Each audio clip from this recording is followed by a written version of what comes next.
अब भी सुलग रही है जंग की चिंगारी, अब भी तोला जा रहा है ताकत का जोर। जंग के बहाने तलाश रहा है दुश्मन। जी हां, जंग के बहाने तलाश रहा है दुश्मन। इस्राइल ईरान में जंग के पुख्ता इशारे। क्या ईरान में अब ऐसे धमाके होने वाले हैं जैसे यमन में हुए हैं? क्या यमन वाला ऑपरेशन ईरान में अंजाम दिया जा सकता है? अगर ऐसा हुआ तो उसके लिए पहले मोसाद का इस्तेमाल किया जाएगा। दुनिया ऐसा ही समझती है, क्योंकि इस्राइल बगैर मोसाद के जंग के मैदान में एक कदम भी आगे नहीं बढ़ता। और इस्राइल ही क्या, कोई भी देश, उसका खुफिया तंत्र, उसकी खुफिया जांच एजेंसी और उसकी जासूसी नेटवर्क पहले वो कदम आगे बढ़ाता है, फिर तब जंग का ऐलान होता है या जंग की शुरुआत होती है। तो मोसाद ने कहीं ना कहीं तैयारी क्या पूरी कर ली है, क्योंकि टारगेट लोकेशन हासिल करने वाला मिशन मोसाद ही अंजाम देगा।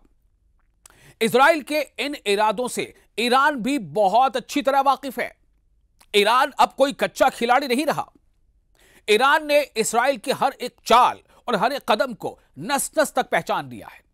और शायद इसीलिए ईरान के बड़े रहनुमा, चाहे वो सियासी हों या मिलिट्री के लीडर्स हों, उन्होंने रह रहकर बीच बीच में ऐसे बयान दिए हैं कि जो इशारे को समझते हैं उनके लिए काफी है कि ईरान की तैयारी आखिर कैसी है। अब सवाल यह पैदा होता है कि ये सवाल क्यों उठ रहे हैं, और इन सवालों के उठने की खास वजह है तो क्या है? आपको यमन पर हालिया इस्राएली हमला तो याद होगा।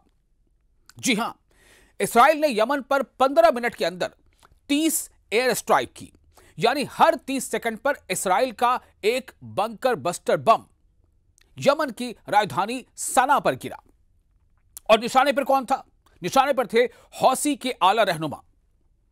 ऐसा इस्राइल ने करीब 2000 किलोमीटर दूर यमन पर किया है। सोचिए आप, 2000 किलोमीटर दूर यमन पर इस्राइल ने ऐसे हमले किए, यानी ये एक लॉन्ग रेंज मिशन रहा जिसमें कई F-15 विमान शामिल हुए। अब सवाल यहां यह पैदा होता है कि इस्राइल ये करके पैगाम क्या देना चाहता है और इस्राइल किसे संदेश पहुंचाना चाहता है।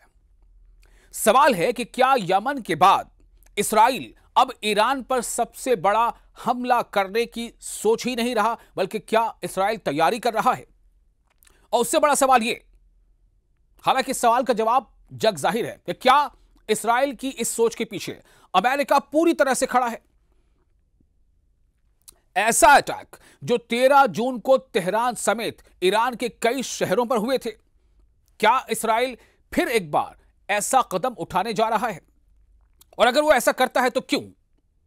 और अगर अमेरिका की भी इसको पुष्टपनाही हासिल है तो क्यों? और अमेरिका ही नहीं, बल्कि नाटो के ममालिक भी अगर खामोश तरफदार ही नहीं बल्कि मददगार भी हैं तो क्यों?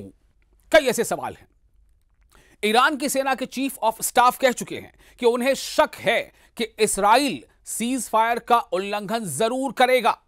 इसका मतलब आप समझ रहे हैं, सीज फायर का उल्लंघन यानी वायोलेशन अगर करेगा, और जरूर करेगा, यह शक किसे है? यह ईरान की सेना के चीफ ऑफ स्टाफ को है। और अगर ऐसा होता है, उनका कहना है कि अगर ऐसा होता है कि ईरान अगली बार कई गुना ज्यादा ताकत से ऐसा जवाब देगा कि इस्राइल और उसके साथी हैरान रह जाएंगे। यानी कि जहां एक तरफ ईरान के चीफ मिलिट्री ऑफिसर यह कह रहे हैं कि, या ये शक जाहिर कर रहे हैं कि इस्राइल एक बार फिर ऐसा कदम उठा सकता है जैसा उसने यमन में अभी कुछ दिनों पहले उठाया, ईरान की तरफ भी वो ऐसा कदम उठा सकता है। यह पहले से ही शक है। अब आप अंदाजा कर लें, अगर ईरान को इस बात का शक है, इसका मतलब क्या है कि ईरान की तैयारी भी जबरदस्त है। और इसीलिए इस तरह के बयान सामने आ रहे हैं कि अगर इस्राइल ऐसा कदम उठाता है तो ईरान अगली बार कई गुना ज्यादा ताकत से ऐसा जवाब देगा कि इस्राइल और उसके साथी हैरान रह जाएंगे। गौर करें इस जुमले पर, इस्राइल और उसके साथी। उसके साथी कौन है, यह मैं आप पर छोड़ता हूं। तो सुनते हैं कि अब्दुल रहीम मौसवी, जो सेनाध्यक्ष ईरान के, उन्होंने क्या कहा। उन्होंने कहा कि हमने दुश्मन के लिए एक विनाशकारी योजना तैयार की थी, लेकिन युद्ध खत्म होने की वजह से ऐसा मौका नहीं मिल पाया। अगर अब किसी ने गलती की तो उस विनाशकारी योजना को लागू कर दिया जाएगा। तो यह विनाशकारी योजना क्या हो सकती है? ऐसा क्या था जो ईरान कदम उठाने वाला था? ऐसा किस तरह का हमला था जो ईरान इसराइल और उसके साथियों पर करने वाला था? ऐसा वो कौन सा हथियार था जो ईरान इसराइल के खिलाफ इस्तेमाल करने वाला था? ईरान के तेवर बता रहे हैं कि उसकी मिसाइल फिर तैयार हैं और ईरान पर फिर से हमला हुआ तो तेल अवीव क्या है? इसराइल का कैपिटल। जी हां, तो तेल अवीव और हाइफा बहुत बुरी तरह दहलेगा। ये दो बड़े शहर हैं इसराइल के। ईरान ये कह रहा है कि अगर इसराइल ने फिर कोई ऐसी गुस्ताखी की, ईरान पर हमले करने की गुस्ताखी की, तो तेल अवीव यानी इसराइल का कैपिटल और हाइफा जो पोर्ट सिटी है वो दहल जाएगा। यह वार्निंग ईरान से लगातार आ रही है। ईरान के बड़े बड़े जर्नैल लगातार इसराइल को, उस सेहूनी मुल्क को यह वार्निंग दे रहे हैं। ईरान के मेजर जनरल यहिया रहीम सफवी ने भी कहा है कि जो सर्वोच्च नेता है अली खामनेई के सलाहकार भी हैं, उनका दावा है कि ईरान के पास हजारों मिसाइल और ड्रोन हैं जो खुफिया ठिकानों पर रखे गए हैं और अगर ईरान पर युद्ध हुआ और अगर ईरान पर जंग थोपी गई तो उनको इस्तेमाल किया जाएगा। कह सकते हैं कि यह वार्निंग सीधा अली खामनेई की तरफ से है, ऐसा माना जा सकता है। आयतुल्ला अली खामनेई की तरफ से यह सीधी वार्निंग है।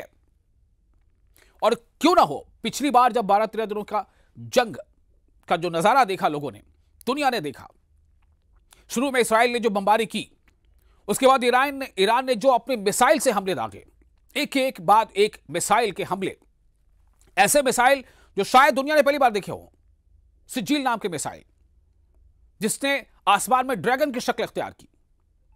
तो ईरान बार बार यह दावा कर रहा है कि उसने 12 दिन के युद्ध में, 12 दिनों की जंग में अब तक अपनी पूरी ताकत का इस्तेमाल नहीं किया है, ना ही उसने अपनी नौसेना यानी नेवी और IRGC की कुछ फोर्स को तैनात किया। लेकिन ईरान कह रहा है कि अगर दोबारा जंग थोपी गई तो इसका नतीजा इसराइल की संपूर्ण तबाही होगी, मुकम्मल तबाही होगी, मुकम्मल खात्मा होगा, इसराइल का मुकम्मल सफाया होगा। मेजर जनरल यहिया रहीम सफवी का दावा है कि उनका परमाणु कार्यक्रम और मिसाइल टेक्नोलॉजी ईरान के वैज्ञानिकों की मेहनत का नतीजा है और उसे तबाह नहीं किया जा सकता। ईरान ने हजारों मिसाइल और ड्रोन का जो प्रोडक्शन किया है और सभी सुरक्षित जगहों पर रखी गई हैं। क्यों ये बार बार कह रहे हैं? वो इसलिए भी कही जा रही है बात क्योंकि इसराइल ने पिछली बार कई बार ऐसे दावे किए थे अपने हमले से कि हमने मिसाइल का जो जखीरा था वो तबाह कर दिया। तो ये ईरान के फौजी रहनुमा बता रहे हैं कि हमारे पास तमाम हथियार, तमाम मिसाइल सब महफूज ठिकानों पर रखे गए। कुछ रिपोर्ट्स तो ऐसी भी हैं कि कुछ बहुत ही कारगर हथियार या यूं कह लें कि जो अटैकिंग सिस्टम है वो ईरान के बाहर भी कहीं रखे हैं। ऐसी रिपोर्ट्स आई हैं, मैं इसकी पुष्टि भी नहीं करता। ईरान का दावा है कि उसने अभी तक अपनी सबसे खतरनाक मिसाइलों को इस्तेमाल ही नहीं किया। इसलिए इसराइल और अमेरिका की मीडिया में मोसाद के ऑपरेशन को लेकर जितने भी दावे किए जाएं, जितनी भी बातें कही जाएं, इस लड़ाई का जिक्र तब तक अधूरा रहेगा जब तक ईरान के पलटवार वाली ताकत का जिक्र न किया जाए, उसे समझा न जाए। और सच यही है, हकीकत यही है कि 12-13 दिनों की जो जंग चली थी इसराइल और ईरान के बीच, जिसमें इसराइल ने शुरुआत की थी जंग की, तो उसमें ईरान ने बता दिया था कि वो अकेले अपने दम पर इसराइल, अमेरिका और नेटो देशों को टक्कर दे सकता है। तो क्या वाकई ईरान की तैयारी पहले से कहीं ज्यादा है, पहले से कहीं ज्यादा फुल प्रूफ है? और क्या इसराइल बिना अंदाजा किए दोबारा जंग शुरू करने की गुस्ताखी कर सकता है? क्योंकि इसराइल को पता है कि पिछले जंग के दौरान, 12-13 दिन के जंग के दौरान ईरान ने किस तरह से तेल अवीव में, हाइफा में और भी अलग अलग शहरों पर कैसी तबाही मचाई थी। मोसाद के हेडक्वार्टर को निशाना बनाया था, एयरपोर्ट्स को निशाना बनाया था, बंदरगाहों को निशाना बनाया था और इस्राएली अवाम सायरन से इस तरह से भागती थी, बेचैन हो जाती थी जान बचाने की फिक्र में। तो इसराइल को इस बात का अंदाजा है। तो मतलब साफ है कि दोनों एक दूसरे को बखूबी जान चुके हैं, तोल चुके हैं।